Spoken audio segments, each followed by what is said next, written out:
السلام علیکم ورحمۃ اللہ وبرکاتہ۔ بہت سے ہمارے بھائی اور بہنوں کی شکایت ہے کہ ہم آپ کو کمنٹس کے اندر سوالات کرتے ہیں لیکن آپ وہ سوالات ویڈیوز کے اندر نہیں لیتے، ٹھیک ہے؟ تو میرے بھائیوں میری بہنوں، یہ آپ جان لیں اچھے سے کہ یہ ممکن نہیں ہے کہ سارے سوالوں کے جواب ایک ساتھ ایک ویڈیوز کے اندر لے لی جائیں، ٹھیک ہے؟ یعنی سینکڑوں سوال آتے ہیں تو ان پہ ایک ہی ویڈیو میں تو انہیں حل نہیں کیا جا سکتا۔ تو ایسا کرتے ہیں کہ ہم سارے جو سوالات ہوتے ہیں ان میں اہم موضوع چن لیتے ہیں، جو سوال ایسے لگتے ہیں کہ اکثر لوگ یہ پوچھ رہے ہیں، اکثر لوگ اس میں پریشان ہیں، تو انہیں پہلے ایڈریس کر دیا جاتا ہے، باقی سوالوں کو دوسری ویڈیوز کے لیے چھوڑ دیا جاتا ہے، ٹھیک ہے؟ تو آپ سوال کرتے رہیں، انشاءاللہ آپ کے سوالوں کے بھی جواب دیے جائیں گے ویڈیوز کی شکل میں۔ جیسا آج کے لیے بھی ہم نے وہ سوالات چن لیے جس میں ہمیں لگتا ہے کہ اکثر لوگ یہ سوال پوچھتے ہیں اور ان کے جواب دینے چاہیے، ٹھیک ہے؟ تو پہلا سوال ہے، عائشہ خالد ہماری بہن پوچھتی ہیں کہ کیا عورت حیض کے دوران روزہ رکھ سکتی ہے؟ دیکھیں میری بہن، نبی علیہ السلام کی واضح حدیث ہے کہ آپ نے فرمایا کہ اللہ تعالیٰ نے ان عورتوں پر جن کو حیض آ جاتا ہے، یعنی جو ان کے ماہواری کے دن ہوتے ہیں، کسی کے 5 دن ہوتے ہیں، کسی کے 6 دن ہوتے ہیں، کسی کے 7 دن ہوتے ہیں، تو ان ایام پر ان پر روزہ ثابت کر دیا ہے، یعنی انہیں روزہ نہیں رکھنا ان دنوں میں، ٹھیک ہے؟ اور جب وہ پاک ہو جائیں، یعنی جب اس کے حیض بند ہو جائے تو پھر وہ پاک صاف ہو، یعنی غسل کرے، حیض کا غسل کرے اور اس کے بعد وہ روزہ رکھنا شروع کرے، تو پھر وہ جتنے بھی روزے ان کے بچیں گے یعنی اس پیریڈز کے دوران، تو وہ اپنے روزے بعد میں پورے کریں گے، یعنی رمضان کے بعد پھر وہ اگلے مہینے میں چاہے دوسرے اس کے بعد والے مہینے میں جب بھی چاہے پورے کر سکتی ہیں، ٹھیک ہے؟ لیکن حیض کے دوران روزے نہیں ہوں گے، اگر کوئی رکھتا ہے تو اس کے روزے قبول نہیں ہوں گے، وہ روزے نہ رکھے۔ اور یہ بھی حدیث میں ہے کہ اللہ کے رسول نے فرمایا کہ جو عورتیں حیض والی عورتیں ہیں جنہیں حیض آ جائے تو ان پہ روزوں کی قضا ہے، یعنی وہ فرض روزے جو ان کے چھوٹیں گے رمضان کے وہ بعد میں رکھیں گے اگلے مہینے میں، لیکن جو نماز چھوٹے گی وہ اس کی قضا نہیں ہے۔ تو اگر بہت سی عورتیں یہ سمجھتی ہیں کہ نماز بھی ہمیں بعد میں پڑھنی پڑے گی، تو نماز نہیں پڑھنی پڑے گی، نماز معاف ہے، ٹھیک ہے؟ ہاں، روزے کی قضا دینی پڑے گی، روزے بعد میں دیں گے، رکھنے پڑیں گے، ٹھیک ہے؟ دوسرا سوال بھی ہماری بہن کی طرف سے ہے، نیہا خان پوچھتے ہیں کہ کیا قرآن رک رک کر پڑھنا گناہ ہے؟ کیونکہ میں قرآن تیز نہیں پڑھ سکتی اور میرے گھر والے کہتے ہیں کہ قرآن کو جلدی جلدی پڑھنا چاہیے، رک کر پڑھو گے تو گناہ ہے۔ نہیں میری بہن، ایسی کوئی بات نہیں ہے، یہ ہمارے یہاں دستور ہے کہ لوگ قرآن کو بہت تیزی سے پڑھتے ہیں، یہ آپ نے عموماً تراویح میں دیکھا ہوگا کہ بالکل اس اسپیڈ سے پڑھتے ہیں کہ کچھ بھی سمجھ میں نہیں آ رہا ہوتا ہے، تو یہ قرآن کی توہین ہے، قرآن اس طرح سے نہیں پڑھنا چاہیے۔ قرآن کو آپ ترنم کے ساتھ پڑھیں، جیسے اللہ کے رسول نے فرمایا قرآن کو ترنم کے ساتھ اچھی آواز کے ساتھ پڑھیں، ٹھیک ہے؟ اور جو آپ نے کہا کہ قرآن اٹک اٹک کے پڑھتی ہوں، رک رک کے پڑھتی ہوں، تو اس میں بھی کوئی گناہ والا کام نہیں ہے۔ آپ صلی اللہ علیہ وسلم نے فرمایا کہ جو قرآن کا ماہر ہے، یعنی قرآن اس طریقے سے پڑھتا ہے ایک دم اس کی زبان پہ ایک دم ہر حرف ادا ہو رہا ہے، تو وہ معزز فرشتوں کے ساتھ، نبیوں کے ساتھ ہوگا قیامت کے دن۔ اور جو قرآن اٹک اٹک کے پڑھتا ہے، مشقت کے ساتھ پڑھتا ہے، تو اس کو دوہرا اجر ہے، یعنی اس کو دگنا ثواب ملے گا، کیونکہ وہ مشقت پڑھ لی ہے نا اسے۔ یعنی آپ مثال لیں، سپوز کریں کہ آپ نے الحمد شریف پڑھنی ہے، اب آپ کہیں ایک انسان پڑھتا ہے الحمدللہ رب العالمین، ایک انسان ایسے پڑھتا ہے، اور ایک انسان پڑھ رہا ہے کہ الحمدللہ رب العالمین، ایک انسان ایسے پڑھ رہا ہے، تو اس کو دوہرا اجر ہے جو اٹک اٹک کے پڑھ رہا ہے، یعنی وہ اس خوف سے پڑھ رہا ہے نا کہیں میں کوئی حرف غلطی نہ کر دوں، یا اسے شک ہو رہا ہے بار بار کہ کہیں میں نے صحیح سے حرف ادا کیا کہ نہیں، ٹھیک ہے؟ تو اس کے لیے اللہ کے رسول نے دوہرا اجر بتایا ہے۔ تو آپ جیسے پڑھ رہے ہیں پڑھیں، اور اپنی قرات اچھی کرنے کی کوشش کریں، لیکن تیز نہ پڑھیں۔ یعنی بہت سے لوگ جو تراویح میں پڑھ رہے ہوتے ہیں نا الحمدللہ رب العالمین، تو یہ حرام ہے، اس طرح سے قرآن کو نہیں پڑھنا چاہیے، ٹھیک ہے؟ تیسرا سوال بھی ہماری بہن کی طرف سے ہے، آبش مہتاب پوچھتی ہیں کہ کیا بچے کو دودھ پلانے سے وضو ٹوٹ جاتا ہے؟ نہیں میری بہن، بچے کو دودھ پلانے سے وضو نہیں ٹوٹتا، اس پہ میں نے تفصیلی ویڈیو ریکارڈ کرائی ہے کہ وضو کن کن چیزوں سے ٹوٹ جاتا ہے، ٹھیک ہے؟ تو وہ چند چیزیں ہیں جن سے وضو ٹوٹ جاتا ہے، وہ حدیث کی روشنی میں نے بتا دی ہیں، اس کے علاوہ کسی چیز سے وضو نہیں ٹوٹتا، ٹھیک ہے؟ تو آپ بچے کو دودھ پلائیں، اور اگر آپ کا وضو ہے تو آپ کا وضو برقرار رہے گا، وضو نہیں ٹوٹے گا۔ چوتھا سوال وقار انصاری کی طرف سے ہے، پوچھتے ہیں کہ کیا امام کے پیچھے سورہ فاتحہ پڑھ سکتے ہیں چاہے جہری نماز ہو یا سری نماز ہو؟ اور دوسرا سوال یہ کرتے ہیں کہ اگر سنت چھوٹ جائے کسی نماز کی تو فرض نماز کے بعد پڑھ سکتے ہیں کیا؟ دیکھیے وقار بھائی، سب سے پہلی بات تو یہ ہے کہ آپ صلی اللہ علیہ وسلم کی واضح حدیث ہے کہ جس نے سورۃ الفاتحہ نہیں پڑھی اس کی نماز نہیں ہے، ٹھیک ہے؟ تو نماز میں سورہ فاتحہ تو پڑھنی ضروری ہے، واجب ہے ہر نماز میں، چاہے وہ کوئی سی بھی نماز ہو۔ اب رہا مسئلہ کہ امام کے پیچھے پڑھنی ہے کہ نہیں، تو اس کے بارے میں بھی حدیث ہے، جیسے کہ ابو ہریرہ سے کسی نے پوچھا کہ یہ بتائیے کہ کیا امام کے پیچھے میں سورۃ الفاتحہ پڑھوں؟ تو انہوں نے اس کا کندھا پکڑا اور کہا کہ اے فارسی پڑھ، یعنی اپنے جی میں پڑھ، آہستہ آہستہ پڑھ، کیونکہ میں نے اللہ کے رسول سے سنا ہے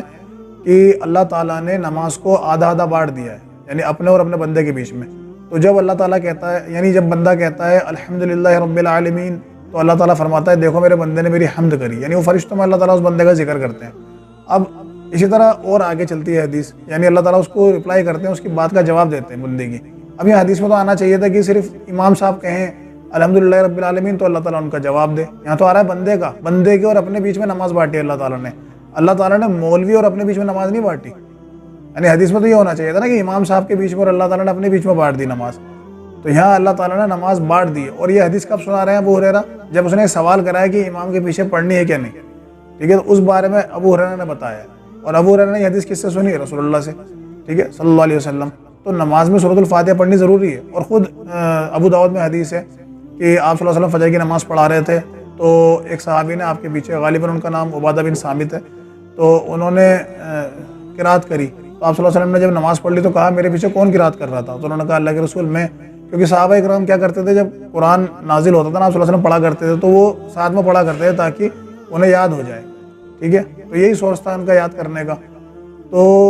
آپ صلی اللہ علیہ وسلم نے فرمایا کہ میرے پیچھے کچھ نہ پڑھا کرو سوائے سورۃ الفاتحہ کے، کیونکہ جس نے سورۃ الفاتحہ نہیں پڑھی اس کی نماز نہیں ہے، ٹھیک ہے۔ اور آپ صلی اللہ علیہ وسلم کی نماز اس طریقے سے ہوتی تھی کہ آپ جب سورۃ الفاتحہ پڑھ لیتے تھے تو وقفہ کرتے تھے، سکتہ کرتے تھے نماز کے اندر، یہ بھی حدیث میں ہے۔ تو یہاں تو نماز ایسی بگاڑ دی گئی ہے کہ سورۃ الفاتحہ پڑھ لے گا مولوی اور ساتھ میں سورت ملا دے گا فٹافٹ، اور رکوع سجدے تو پیچھے والوں کو پڑھنے کا ٹائم ہی نہیں ملتا، تو اس لیے ہم کہتے ہیں کہ ساتھ ساتھ پڑھ لیا کریں آپ، ٹھیک ہے۔ تو نماز سنت کے مطابق بہت کم جگہ ہو رہی ہیں، تو آپ نماز سنت کے حساب سے پڑھیں، سورۃ الفاتحہ پڑھیں، چاہے آپ اکیلے ہوں چاہے امام کے پیچھے ہوں، ٹھیک ہے۔ دوسرا سوال جو آپ نے کرا کہ اگر سنتیں چھوٹ جائیں کسی نماز کی تو بعد میں پڑھ سکتے ہیں کیا؟ پڑھ سکتے ہیں میرے بھائی، جیسے فجر کے بعد فجر کی نماز میں ایک واقعہ ہوا، آپ صلی اللہ علیہ وسلم فجر کی نماز پڑھا رہے تھے، ایک صحابی آئے اور آ کر نماز پڑھی اور بعد میں سنتیں پڑھنے لگے، یعنی جو ان کی رہ گئی تھی، تو آپ صلی اللہ علیہ وسلم نے سوچا کہ یہ کون سی نماز پڑھ رہا ہے، فجر کے بعد تو کوئی نماز نہیں ہے، تو اللہ کے رسول اس کے پاس آئے، کہا کہ فجر کی 4 رکعتیں ہیں، تو کہا کہ اللہ کے رسول میری 2 رکعت شروع کی چھوٹ گئی تھی جو میں اب پڑھ رہا ہوں، تو اگر وقت رہتا ہے یعنی فجر کے بعد بہت کم وقت بچتا ہے، سورج نکلنے لگتا ہے، یعنی ممنوع وقت چالو ہو جاتا ہے، تو اگر وقت بچا ہے تو آپ پڑھ لیں، ورنہ اگر کوئی اشراق کے ٹائم پہ ہی پڑھتا ہے یعنی جب سورج نکل جاتا ہے جب آپ پڑھ لیں فجر کی سنت ہے، جب بھی جائز ہے، کوئی مسئلہ نہیں ہے، ٹھیک ہے، تو آپ پڑھ سکتے ہیں اگر ٹائم مل جاتا ہے تو۔ 5واں سوال ثانیہ اختر کی طرف سے پوچھتے ہیں کہ کیا عورتیں تراویح کی نماز پڑھ سکتی ہیں، اور پڑھیں گی تو کیسے پڑھیں گی؟ دیکھیں میری بہن، عورتیں تراویح کی نماز ایسی پڑھیں گی جیسے عام نمازیں پڑھتی ہیں، ٹھیک ہے۔ تراویح اور تہجد یہ ایک ہی نماز ہے، اسے بعد میں تراویح کا نام دے دیا گیا ہے، تو یہ تہجد کی نماز، اور آپ صلی اللہ علیہ وسلم نے یہ 12 مہینے پڑھی ہے، ٹھیک ہے۔ یہ تو رمضان کے آپ نے رمضان کے احترام میں یہ نماز باہر جا کے پڑھی، صحابہ نے آپ کو دیکھا اور لوگوں نے جماعت بنانی شروع کری، تو پھر یہ سلسلہ ایسے ہی چلتا رہا، بعد میں حضرت عمر نے اسے پھر جماعت سے کنٹینیو کرا، ٹھیک ہے۔ اب اگر عورتیں نماز پڑھنا چاہتی ہیں تراویح کی تو وہ یہ کریں کہ یا تو وہ علیحدہ پڑھ لیں جیسے تہجد کی نماز پڑھتی ہیں، کیونکہ اسے کم سے کم رکھتے ہیں آپ، چاہے 2 پڑھ لیں، 4 پڑھ لیں، 6 پڑھ لیں، 8 پڑھ لیں، زیادہ سے زیادہ 11 ہے، ٹھیک ہے، یعنی آخر میں ایک وتر پڑھ کے پوری نماز کو طاق کر لیں۔ تو آپ اس طریقے سے پڑھیں کہ آپ چاہے 2 کر کے 10 رکعتیں پڑھیں، پھر 1 رکعت وتر پڑھ لیں الگ سے، ٹھیک ہے، یا آپ ایسا کریں کہ 2 کر کے 8 رکعتیں پڑھیں اور پھر اینڈ میں 3 رکعت وتر پڑھ لیں، یہ بھی ثابت ہے، ٹھیک ہے۔ اور اگر آپ جماعت سے کرنا چاہتی ہیں تو جماعت آپ کر لیں، عورتیں گھر میں جو بھی ہیں، لیکن عورت آگے کھڑی نہیں ہوگی، جس طرح مردوں میں امام آگے کھڑا ہوتا ہے نا تھوڑا، تو ایسے کھڑی نہیں ہوں گی، عورتیں ساری ایک صف میں کھڑی ہوں گی، اور جو پڑھانے والی ہوگی وہ بیچ میں کھڑی ہوگی، تو آپ جماعت سے کر لیں، ٹھیک ہے۔ 6واں سوال عمران اختر بھائی کی طرف سے پوچھتے ہیں کہ میں ممبئی میں پیدا ہوا ہوں، وہیں رہتا تھا، لیکن اب میں کافی سالوں سے حیدرآباد میں شفٹ ہو گیا ہوں، تو اب میں کبھی ممبئی جاتا ہوں 1 یا 2 ہفتوں کے لیے، تو کیا میں نماز کروں یا پھر پوری پڑھوں؟ دیکھیں میرے بھائی، آپ نے جیسا بتایا کہ آپ ممبئی میں پیدا ہوئے ہیں، وہیں آپ کا گھر تھا، ٹھیک ہے، اور پھر آپ بعد میں چلے گئے حیدرآباد، یعنی وہاں شفٹ ہو گئے، اب وہاں آپ رہتے ہیں، یعنی آپ ممبئی نہیں رہتے لیکن آپ کا آنا جانا ہفتے 10 دن کے لیے وہاں ہوتا رہتا ہے، تو آپ اب پوچھ رہے ہیں کہ میں قصر کروں کیا نہیں، تو قصر کریں گے آپ، کوئی مسئلہ نہیں ہے۔ پہلی بات تو یہ جان لیجئے قصر کرنا سنت ہے، کوئی واجب نہیں ہے کہ اگر آپ نے نہیں کرا تو گناہ ہو جائے گا، ٹھیک ہے۔ تو اگر کر لیتے ہیں تو بہت اچھی بات ہے، اللہ کی دی ہوئی سہولت کا آپ فائدہ اٹھا رہے ہیں، تو آپ آئیں قصر کریں، کوئی مسئلہ نہیں ہے، کیونکہ اس بارے میں حدیث ہے کہ آپ صلی اللہ علیہ وسلم مدینہ جب ہجرت کر گئے تھے، اور مدینہ ہجرت کرنے کے بعد آپ وہیں رہنے لگے تھے، لیکن جب آپ مکہ آتے تھے، جیسے حدیث میں آتا ہے کہ آپ صلی اللہ علیہ وسلم مکہ آئے 10 دن کے لیے اور آپ نے نماز قصر کری، ٹھیک ہے، تو آپ صلی اللہ علیہ وسلم نے بھی نماز قصر کری، حالانکہ آپ کی پیدائش مکہ کی تھی، لیکن آپ بعد میں شفٹ مدینہ ہو گئے تھے، تو آپ بھی قصر کر سکتے ہیں، کوئی مسئلہ نہیں ہے۔ 7واں سوال شاہ نواز خان کی طرف سے کہتے ہیں کہ میرے 2 سوال ہیں، پہلا یہ کہ اگر کوئی شخص نے روزہ رکھا اور سوتے وقت اس کو احتلام ہو جائے تو کیا اس کا روزہ ٹوٹ جائے گا؟ دوسرا یہ کہ اسلام میں مرد کو کتنی شادیوں کی اجازت ہے، کیونکہ ہمارے یہاں مشہور ہے کہ مرد 7 سے زیادہ شادیاں بھی کر سکتا ہے۔ دیکھیے میرے بھائی، اگر کسی شخص نے روزہ رکھ لیا یعنی سحری کر کے وہ فجر پڑھ کر سو گیا ہے اور اس کو جب آنکھ کھلی 10-11 بجے کے ٹائم میں اٹھا، اس نے دیکھا کہ نائٹ فال ہو گیا، تو اس سے روزہ نہیں ٹوٹے گا، ٹھیک ہے؟ اگر خود بخود اسے نائٹ فال ہو گیا ہے، یعنی جو منی خارج ہوئی ہے وہ خود بخود ہوئی ہے، تو اس کا روزہ نہیں ٹوٹے گا، اس سے کوئی ٹینشن کی ضرورت نہیں ہے، اپنا روزہ وہ پورا کرے۔ ہاں وہ غسل کرے گا نماز پڑھنے کے لیے، کیونکہ ظہر پڑھنی ہے، عصر پڑھنی ہے، تو وہ غسل کرے اور اپنا روزہ کنٹینیو کرے، اس کا روزہ ہو جائے گا، ٹھیک ہے؟ اس کا روزہ نہیں ٹوٹے گا۔ دوسرا سوال جو آپ نے کرا کہ بہت سے لوگ یہ کہتے ہیں کہ اسلام میں مرد جو ہے وہ 4 سے زیادہ شادیاں کر سکتا ہے، یعنی 5 بھی، 6 بھی، 7 بھی، تو یہ سراسر غلط بات ہے۔ قرآن کے اندر واضح اللہ تعالیٰ نے فرمایا کہ تم اپنی پسند کی عورتوں سے شادیاں کرو، 2-2، 3-3 یا 4-4، یعنی 4 تک ہے اجازت۔ اور اگر تمہیں ڈر ہے کہ انصاف نہیں کر سکتے تو پھر تمہارے لیے ایک ہی بہتر ہے، ٹھیک ہے؟ یعنی تم 4 کر لو پھر انصاف نہ کرو، لڑائی جھگڑے ہوں، تو پھر کیا فائدہ ہے؟ اس سے اچھا ہے ایک ہی تمہارے لیے بہتر ہے۔ تو یہ اللہ تعالیٰ نے واضح فرمان بتا دیا۔ تو 4 تک کی اجازت اللہ تعالیٰ نے دی ہے۔ 4 سے اوپر اگر کوئی ایک وقت میں کرتا ہے تو اس کے لیے حرام ہے، پھر وہ نکاح نہیں مانا جائے گا، وہ زنا ہوگا، ٹھیک ہے؟ تو جو لوگ بھی ایسا کہتے ہیں کہ 5 بھی کر سکتے ہیں، 6 بھی کر سکتے ہیں، تو وہ قرآن کی مخالفت کر رہے ہیں، نبی علیہ السلام کے عمل کی مخالفت کر رہے ہیں، ٹھیک ہے؟ تو 4 تک کی اجازت ہے، اس کے اوپر اگر آپ کرنا چاہتے ہیں تو یہ آپ کے لیے حرام ہوگا، ٹھیک ہے؟ اور یہ بھی نہیں کر سکتے، بہت سے لوگ کیا کرتے ہیں 4 کر لیتے ہیں لیکن اب انہیں 5 بھی کرنی ہے تو بنا وجہ ایک کو طلاق دیں گے، تو طلاق بہت برا عمل ہے، جو جائز ہے لیکن بہت برا مانا گیا ہے۔ تو یہ نہیں کہ آپ کسی کی زندگی خراب کر کے طلاق دے کے پھر نئی شادی کر لیں، تو شادی اس لیے نہیں ہے کہ آپ عیاشی کریں، نعوذ باللہ، یہ اس لیے تھا کہ ایک شادی آپ نے اپنی پسند کی کر لی، ٹھیک ہے؟ اب جو باقی آپشن آپ کے پاس ہے اس میں آپ کسی بے سہارا کو ساتھ دیں،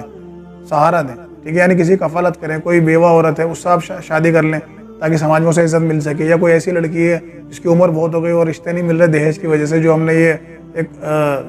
ظلمانہ سسٹم بنا دیا ہے، ٹھیک ہے؟ تو اس سے آپ نکاح کر لیتے ہیں، آپ کفالت کرتے ہیں۔ تو یہ چیزیں تھی، یہ نہیں کہ آپ نے جو خوبصورت لڑکیاں چن کے ان سے شادی کر لی اور پھر آپ کہہ رہے ہیں کہ انہیں بھی طلاق دوں گا اور کروں گا، تو یہ اسلام نے تعلیم نہیں دی، ٹھیک ہے؟ ہمارا 8واں اور آخری سوال ہے ایان صدیقی کی طرف سے، کہتے ہیں کہ سلمان بھائی یہ بتائیں کہ عشاء کی نماز کی قضا کیسے کریں، یعنی فرض کیسے پڑھیں اور وتر کیسے ادا کریں، اور یہ بھی بتائیں کہ ان کی نیت کیسے باندھیں۔ دیکھیے میرے بھائی، سب سے پہلے بات تو یہ جان لیجئے کہ عشاء اور وتر یہ الگ الگ نمازیں ہیں، یعنی بہت سے لوگ یہ سمجھتے ہیں کہ عشاء جو ہے وہ وتر ایک ہی نماز ہے، وتر عشاء کا حصہ ہے، اگر وتر نہیں پڑھے تو نماز ہی نہیں ہوگی عشاء کی، تو یہ اپنے دماغ سے نکال دیجئے، یہ بالکل غلط سوچ ہے، ٹھیک ہے؟ عشاء ایک علیحدہ نماز ہے جو فرض ہے، اور وتر جو ہے وہ ایک علیحدہ نماز ہے جو نفل ہے، ٹھیک ہے؟ تو آپ نے اگر عشاء کی نماز 4 رکعت پڑھ لی ہے، آپ فرض سے بری ہو گئے، اب آپ سے کوئی پوچھ نہیں ہوگی، اب آپ کا اوپر آپشنل ہے، آپ چاہے وتر پڑھ لیں، ٹھیک ہے؟ تو آپ پڑھنا چاہیں پڑھ لیں، نہیں پڑھنا چاہتے نہ پڑھیں۔ اب آپ نے کہا قضا کیسے ہوگی؟ قضا پہلے یہ سمجھ لیجئے، قضا کب ہوتی ہے نماز؟ قضا جب ہوتی ہے جب کسی نماز کا وقت نکل جائے، یعنی دوسری نماز کا وقت چالو ہو جائے، ٹھیک ہے؟ یا ممنوع وقت چالو ہو جائے۔ جیسے مثال کے طور پہ آپ نے عشاء کی نماز پڑھنی ہے، اب عشاء کا وقت جو ہے نا وہ فجر سے پہلے ختم ہوتا ہے، یعنی فجر کی اذان جب ہونے والی ہوگی نا، جب فجر کا وقت داخل ہو جائے گا، جب اس کا وقت ختم ہوگا۔ اب آپ نے سوچا ہوگا کہ 12 بج گیا تو عشاء کی نماز کا وقت نہیں رہا، یا 1 بج گیا تو عشاء کی نماز کا وقت نہیں رہا، تو ایسا نہیں ہے، ٹھیک ہے؟ روایت موجود ہے، حضرت ابو ہریرہ رضی اللہ تعالیٰ عنہ فرماتے ہیں کہ عشاء کا وقت فجر کی اذان سے پہلے تک ہے، یعنی فجر کی اذان ہوئی اور عشاء کا وقت ختم۔ تو اگر آپ یہ سمجھ رہے ہیں کہ 2-2:30 بج گئے، 1 بج گیا، 2 بج گئے تو نماز کا ٹائم قضا ہو گیا، تو ایسا نہیں ہے، آپ پڑھ لیں، نماز اس کے وقت کے اندر ہی ہوگی، ٹھیک ہے؟ اور ساتھ میں وتر بھی پڑھ لیں۔ عشاء اور وتر کا وقت عشاء کی نماز کے وقت سے لے کر فجر کی اذان سے پہلے تک ہے، ٹھیک ہے؟ اور یہ بات بھی یاد رکھیں کہ نیت جو ہوتی ہے نا وہ دل کے ارادہ وہ کہتے ہیں۔ کسی بھی نماز کی نیت باندھنے کے لیے ہمیں یہ کہنا ضروری نہیں ہے کہ میں نیت کرتا ہوں 4 رکعت نماز فرض میں میرا کعبہ شریف کی طرف، پیچھے اس امام کے، وقت یہ، واسطہ اللہ تعالیٰ کے، ٹھیک ہے؟ تو یہ بدعتیں ہیں۔ نیت آپ کے دل کے اندر ہوتی ہے، جس طرح آپ وضو کر رہے ہیں، آپ نے وضو میں کتنے ارکان کرے، آپ نے ہاتھ دھوئے، کلی کری، ناک میں پانی دیا، چہرہ دھویا، ٹھیک ہے؟ سر کا مسح کرا، کونے سمیت ہاتھ دھوئے، سب چیزیں آپ نے کری، کیا آپ نے اس کی نیت کری وضو کرنے سے پہلے؟ نہیں کری۔ تو کیا آپ نے نیت نہیں کری تو یہ چیزیں غلط کر لیا آپ نے؟ نہیں، ٹھیک ہے؟ تو اسی طرح جب آپ نماز پڑھنے جا رہے ہیں وضو کرنے کے بعد، تو آپ کو پتہ ہے وہ کون سی نماز پڑھنی ہے، اسی کتنی رکھتے ہیں، تو ایسا تھوڑی ہے کہ اگر آپ نیت نہیں کریں گے تو آپ عشاء کی 4 کی جگہ 5 رکعتیں پڑھ لیں گے یا 3 رکعتوں پہ سلام پھیر لیں گے، ایسا نہیں ہے نا، تو یہ دل کے ارادے پہ ہوتی ہے۔ اب بہت سے لوگ یہ بھی کہتے ہیں کہ تراویح کی نیت کیسے ہوتی ہے، کوئی نیت نہیں ہوتی میرے بھائی، دل کے اندر ارادہ ہوتا ہے کہ میں تراویح پڑھ رہا ہوں، اور تراویح 11 رکھتے ہیں جو آپ صلی اللہ علیہ وسلم نے فرمائی ہے، پڑھی ہے، سنت ہے، تو آپ 2 رکعت کر کے پڑھیں، جب آپ کھڑے ہوں گے تو آپ کے دل میں ارادہ ہوگا 2 رکعت تراویح کی ہیں، وہ تہجد کی نماز جیسے میں بتا چکا، ٹھیک ہے؟ اور اس میں مزید ویڈیو بھی آ جائے گی تفصیل کے ساتھ، جس میں یہ بات قرآن و حدیث سے ثابت ہو جائے گی کہ تراویح 11 رکھتے ہیں اور آپ صلی اللہ علیہ وسلم کا یہی سنت طریقہ ہے، ٹھیک ہے؟ تو معلوم پڑا کہ عشاء کی نماز فجر سے پہلے پہلے تک اس کے وقت کے اندر یہ قضا نہیں ہوتی۔ ہاں اگر کوئی انسان پڑھنا چاہتا تھا عشاء کی نماز اور رات میں بہت لیٹ آیا اور سو گیا، نہیں پڑھ پایا، ٹھیک ہے، اور فجر کے بعد اس کی آنکھ کھل رہی ہے، تو پھر وہ قضا کر سکتا ہے، 4 رکعت نماز فرض پڑھ لے، ٹھیک ہے، اور وتر تو نفلی نماز ہے، اس کی قضا کرنے کی کوئی ضرورت نہیں ہے۔ وآخر الدعوانا الحمد للہ رب العالمین۔